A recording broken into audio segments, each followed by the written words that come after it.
Hey guys! Yes, that's right, I'm entering BT mode on turn 1. This is a return to Act 4, Chapter 1.1, the Hell House fight. I came back to this fight with Quina because Quina actually makes this fight much easier than intended, due to the fact that his BT aura lets you get around the HP damage resistance that the boss can have throughout the fight. To supplement Quina, I then have Penelo and Enna Kros combo, and this time I'm using an Aerith Friend support as well. This fight is going to be a rather fast blitz, and the reason why I entered BT mode at the start is to win the force gauge race, which will allow you to easily enter your own force time before the bosses hits 100% force gauge. Overall, the setup here takes about, I guess, 4 to 5 minutes, and once there, the boss will instantly melt through the attacks. I think it's only like 1 to 2 minutes of attacks and the boss is dead. So while yes, a bit of setup is required, the payoff is huge, and I will also include the timestamp in the video description so you can jump ahead to see how far the boss absolutely melts under the onslaught of Quina and Enna Kros. To be fair, you don't really need Enna Kros, you can really do this with other strong single target DPS such as Seed Rains or Tifa, but I've used both of them on this stage already, so I wanted to mix things up a little bit and bring Enna Kros for this fight. Here you see me using a Jessie LD call. You don't really need Jessie LD call for this strat. In fact, you don't need any call ability on Quina. I gave Quina the Jessie call just in case I needed the turn manipulation from the base call, but ended up it wasn't needed. Also, the starting turn order really isn't that important. Here I had a starting turn order of Penelo starting first, followed by Enna Kros. Regardless of what the starting turn order is, you want Penelo to go BT mode on turn 1, you want Enna Kros to use EX on turn 1, mainly for the self delay. You actually want Enna Kros to delay herself, and then you want Quina to do BT plus on turn 1 as well. Turn 2 is where you complete the setup across all 3 characters. So on turn 2, here on Penelo's turn again, I'm just charging the rest of the force gauge to 100%, and then use the Lunafreya LD call, mainly to apply quick prayer on Quina and Enna Kros.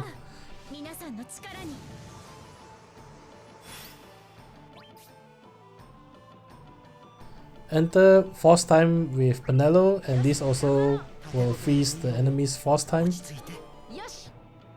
Really, you have a lot of leeway here. I entered force time and the enemy is at 61% force gauge, so even if you need a couple of extra actions in between, doesn't really matter too much as long as you manage to hit force time before the Hell House do. In Penelo's force time, you want to supercharge the force gauge bonus until there's exactly 5 turns of force time remaining. I repeat, 5 turns of force time remaining.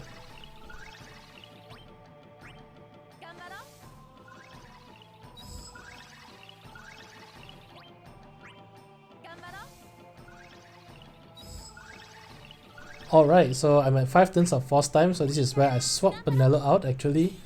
And then I supercharge the rest of the force gauge bonus using Aerith's Force Echoes, which is instant turn, so you can just do double Force Echo and end Aerith's turn with BT+. Aerith here is a friend unit, and I would highly recommend trying to find a friend unit that has 5/5 ultimate weapon.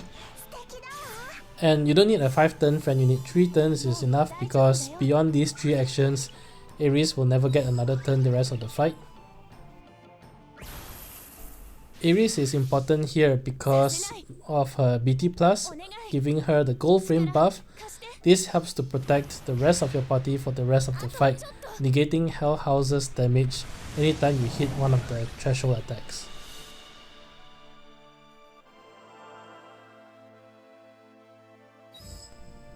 Quina will do double Force Echoes, which will allow you to start Enna Kros' turn with still 4 turns of force time remaining.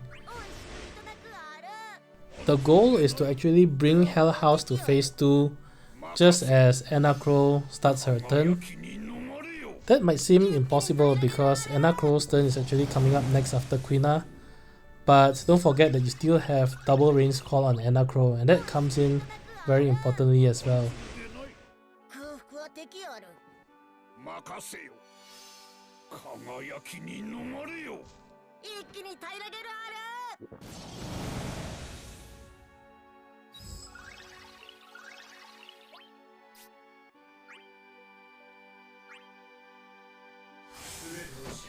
On Enna Kros turn, you want to use both the Rain's Call. One of the reasons is that the Rain's Call actually does quite a lot of damage when you are at 999% force gauge bonus. The other reason is using both Rain's Call will allow you to charge the rest of your summon meter as well. Now if you have Fist ultimate weapon, I highly recommend to equip the Rain's Call with your 505 Fist ultimate weapon. In my run here, I forgot to do it, so my range is actually just using BT Plus as the equipped weapon. Equipping call abilities with ultimate weapons does make an impact. Here I managed to hit the threshold without an ultimate weapon on range, but you can see it is pretty close. I just managed to hit the threshold. With this, the rest of the fight is over. Enna Kros has 2 turns because of Quick Prayer. The boss on phase 2 only has 160 million HP. And each LD use of Enna Kros with follow-up does more than 80 million damage, so here is 86 million damage. So 2 LDs is comfortable enough to really melt the boss on phase 2. This works because of Quina. On phase 2, the boss gets the durability buff, which gives itself HP damage resistance, but Quina's BT aura bypasses that because it guarantees max HP damage. Interestingly, it also works in launch, so it doesn't matter even if you have 0 Brave at launch, you will still do max HP damage on knockback. Anyway, that's it for this run. Hope it's been helpful, and if you enjoyed the content, do leave a like, comment or subscribe. It really helps a lot. Till then, I'll see you guys in the next Shinryu fight. Bye!